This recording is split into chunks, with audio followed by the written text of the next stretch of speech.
Hello, everybody, and welcome to the Degenerate Supercoach podcast. It's open.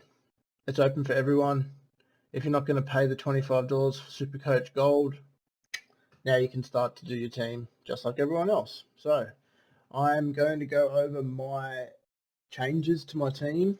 I've restructured the team slightly, and I'll explain why. So I have taken Hines out of my starting side, which I know sounds crazy, and I know that I'm going to get him back.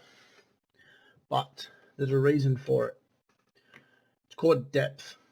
And I believe, given the buys every single week, depth is important. It's what is going to differentiate between the top 5,000 and the rest. So what I've done is I've changed Hines to Walker, which obviously freed me up close to $370,000, which was able to give me the ability to focus more on depth around my squad. So we're going to go over from top to bottom. We're going to go from hookers down. I'll explain my reasoning. I'll explain what I'm thinking about, as in, you know, they're in there right now, but I have 2 or 3 options that I'm kind of like swapping and changing between at the moment. So I'll give my insight into that as well. So obviously up the top, we've got Brendan Smith. Obviously at this point, I think most people would have him in the side. He's obviously going to make you cash. So Boyd. Now, the only reason why I've actually got Boyd in here is because I've got Fafita in the side. So I think Boyd, Fafita, the combination that these two can possess will determine whether or not Fafita can be consistent or not. That's the word, consistent, because obviously we know that Fafita has a high ceiling, but can he maintain that high ceiling week in, week out? I think that'll go down to whether or not his combination with Boyd is a success, but time will tell. But anyway, Boyd, Ruben Cotter. I think Ruben Cotter is one of those players in the front row where he has that ability to sting you if you don't have him. I think the rest of the forward pack doesn't really quite hold that that bite. I mean, Payne Haas, yeah. Like, let's just say, for example, I didn't want Cotter. Like, obviously, I take Cotter out. Let's have a look. And we go and we have a look at last year's averages. So we've obviously got Tino, Tarpany, Clemmer, Haas, Offa Hengawi, Tohu Harris, Ruben Cotter. If I wasn't to go Ruben Cotter, I would probably scroll down, because I think that the difference between a mid-range front row forward and a gun front row forward is probably about 15 points. And you're going to end up saving yourself potentially 150k if you go from a mid-range to a gun. So even someone like Welch, even someone like a pod, like Horsburgh for the Raiders, I mean, there's talks of him getting that lock position. I mean, for 500k, an average of 48 last season, you really, like, look, average of 48 at 500, you scroll all the way up to someone like Payne Haas, who had an extra, 63, 14 points, and you're saving yourself, almost 180k or 170k. So I think that you need to just think depth across your squad. Like, if I take Ruben Cotter out, who am I going to replace him with? Someone who's going to get bigger minutes, someone who's going to be cheaper, someone who's Supercoach relevant, someone like Christian Welch, workhorse, 464k, you know, so, but I'm going to leave him in. I'm going to leave Cotter in because I feel like he has the potential to hurt you, as I said previously. Gilbert at the Dolphins. I think obviously the only reason why Gilbert left the Cows is because of how good the Cows forward pack is, and I think Gilbert, 22 years old. I mean, even if you were to look at the stats, let's just have a look at the stats. You go down to Gilbert. Where's Gilbert? So G, E, F, G. Tom Gilbert. He's got a base of 44. So base of 44, plenty of minutes in him. New club, potential captain. Long term, not right now, but potential captain. I think he's a set and forget. I really, really do. So, but anyway, we'll move on. David Fifita, obvious reasons, ceiling. But I have 3 ideas in case I don't want Fifita. So if I take Fifita out, I'm kind of scrolling down and I look at players. I really look at players like Nat Butcher. I think if I put Nat Butcher in, Nat Butcher is one of those players that is in everything, and he is just an absolute workhorse. And I think with the Roosters, with Satili Tupanua out for the first few games, I'm not quite sure, but let's just say the first 4 to 6 games he's out, Nat Butcher will make you money, and he could be your leg up to someone like Cam Murray. So I am tossing up between, and he scores tries. So I am tossing up between Nat Butcher or Fifita, but Fifita will slot back in there for now. I just don't. Here's the thing. Everybody's getting Fifita. Well, a decent chunk. Let's have a look at the percent. Scroll up. 22%. The rest of them are cheapies. So 22% of people have got him. Let's just say Fifita flops. He decides for the first 3 rounds that he just doesn't want to do much. Everybody has him, and then you all of a sudden don't have him, and you pot up and you get someone like a Pat Carrigan or an Angus Crichton who's got the Dolphins first round, who has way more of a chance of not letting you down than Fifita, or let's just say an Adam Elliott who is extremely Supercoach relevant, new club, plenty of minutes. You know, you need to try and think a little bit outside of the square. You keep going down.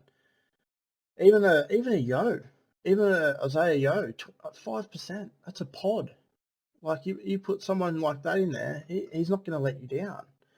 So only reason I've got Fifita in there is because of his upside. Fingers crossed that he decides to turn up for the season opening, but we'll see. We'll see how he trials. Next, Tohu Harris. I've got Tohu Harris in here because he is a Supercoach gun. Simple. If you look at his previous years, I mean, let's have a look. Let's have a look. Harris. Tohu Harris. He's got a base of 51. 2021 season, average score 69. 2020 season, average 69. 2019, average 59. That's gun. That is a gun player for Supercoach. Even last year, he missed the first, 9 rounds. He missed the first 9 rounds of the season. Started off slow with a 37, but then he got 56, 50, 47, 55, 58, 92, 96, 60, 66. He's as consistent as you'll ever get. Even the back end of the season, 64, 73, 46, 64. There isn't any scores there that really let you down except for that round 10, a 37. But he only played 30 minutes. You look at the rest of his games where he played 60 minutes or above, he killed it. Tohu Harris is a pod, in my opinion. I don't think too many people are going to have him. He's in there for me. I've got Tohu Harris in there. Garner, as I've said in my previous videos, left edge, he will fall over for tries. Even if he really isn't that great of a player, which I think he's average. I really think he's an average player. He's in a side that will just that'll put him over for tries. So he's in there for now, but I do have my doubts. There is 90k in my salary remaining. So let's just say I get rid of him. Let's just say I take Garner out. And we scroll down and we have a look at our options. A Luke Thompson. Tarek Sims, I wouldn't touch him. At 525k, Elliot Whitehead. Harawira-Naera. He's an interesting one. Let's have a look at Harawira-Naera's stats over the previous seasons. Corey Harawira-Naera. Right, so 2022 draw. 2021 he had a gun season, 61 average, 2019 60 average. Is there a chance he can get back to that?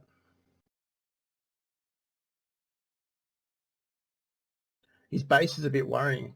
It's only 29. So he does have a poor base. He does rely on a lot of scoring. I personally will stay away from him.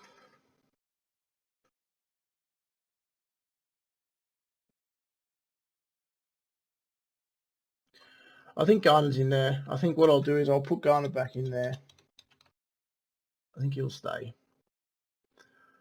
Cleary, obviously, he is a set and forget. Now, I've obviously gone Walker instead of Hines to free up the cash. I think this season is Walker's breakout season. And I think for the first, what round is the Roosters bye? I think it's either round 4 or 5. But let's just say for the first 3 rounds, Walker absolutely kills it. I mean, their draw is reasonably favourable. He could be that little bit of a leg up to go back to Hines. He could be your way of getting there. And to be honest, I know that Hines is essentially fixture proof. But at 900k, I'll probably eat my words here. I really will. But I really don't see him averaging 100 in the first 3, 4, 5 rounds, especially given the Sharks draw, which is not really friendly at all. I think it's I think they got the Raiders. I think they got the Rabbitohs. Who else have they got? They've got another tough draw, but the first 3 games is relatively tough. I don't know. We'll see. There's a high chance that I'll put Hines back in there, and then I'll reset my squad. But this squad right now is looking decent, given its depth that I was able to get from dropping Hines back down to Walker. So anyway, Burton. This also gave me the ability to put 2 gun 5/8. So I'm essentially running with 4 gun halves, which is a little bit different to most years that I start, because I don't start with 4 gun halves. I usually build my way up to them, but I'm starting with 4, Burton and Dewey. I mean, if you've got them now, there's no need to try and get them later on. That's how I see it, except for Hines. So I'm going to be relying on other players to make me cash to bring Hines back in soon. Not later, but soon. But anyway, we'll move on to our centres. I've kept Val Holmes in there. As I've stated before, he's in everything. Cow's easy draw, goal kicking. Nickel Clockstad fullback, cheap fullback. I've said it before. Left Dunster in there. Now, there was an injury to obviously Wacker Blake. I think it's Wacker Blake. Broken his arm. So obviously that opens up the door for Dunster to start. it's either going to be, like, let's just say I take Dunster out. And we have a look. He's 19% owned. So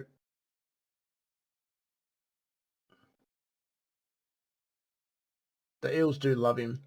I'm going to put, Dunster back in there. I think he gets that start. If we have a look at the Eels, let's have a look. Where are we?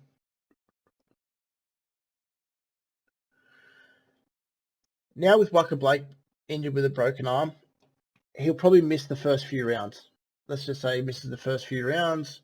Dunster and Sean Russell will probably get the starts.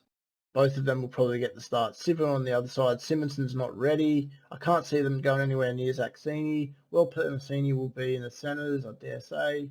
The rest of them, Samuel Loizu, I don't have any idea who that is. So now that Waka Blake's broken his arm, Dunster, Sean Russell will get the nod.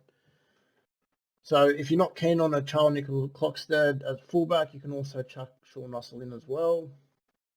Relatively the same price, 40k difference, but I'm going Dunster to start with, but that can change. Paul Alamotti, I think he gets the starting spot on the wing, obviously pending trials, and obviously I've kept the two fullbacks that I've had in my previous teams, Teddy and Drinkwater.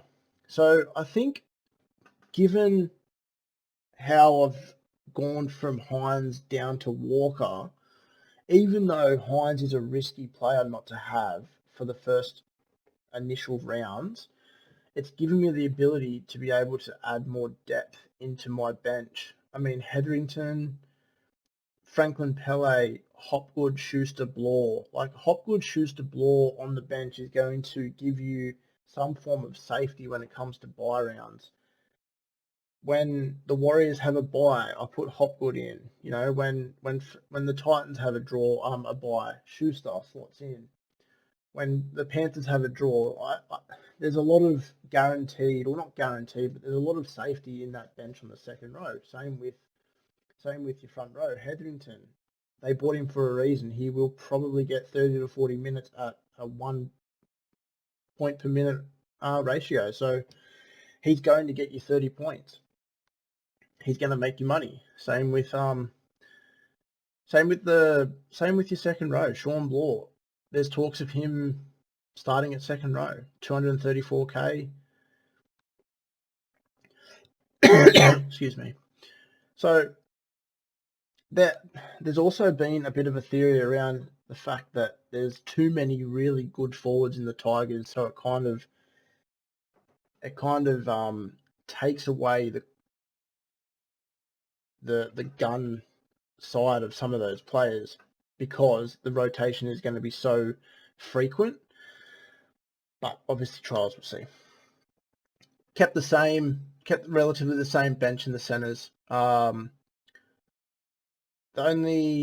put Howarth in there. I think if he gets anywhere near that starting 17, 200k, one injury in the Storm front row, second row, he's in the squad. So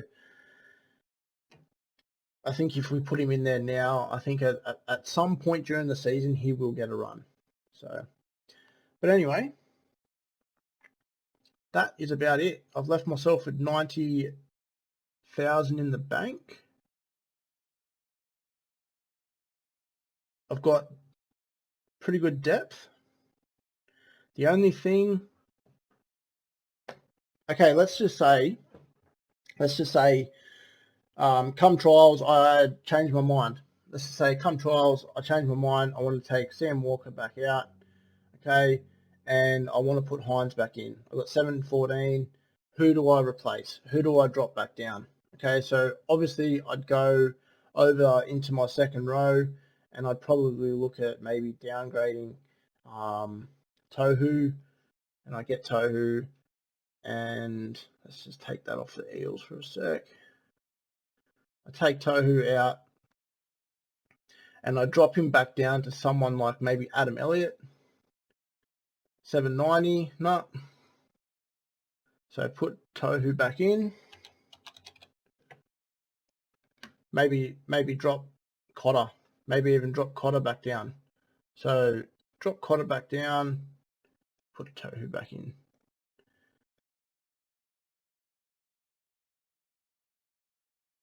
And we go down to someone like Welch. All right, see, we've got 27K to make up. So where do we get that 27K from? We could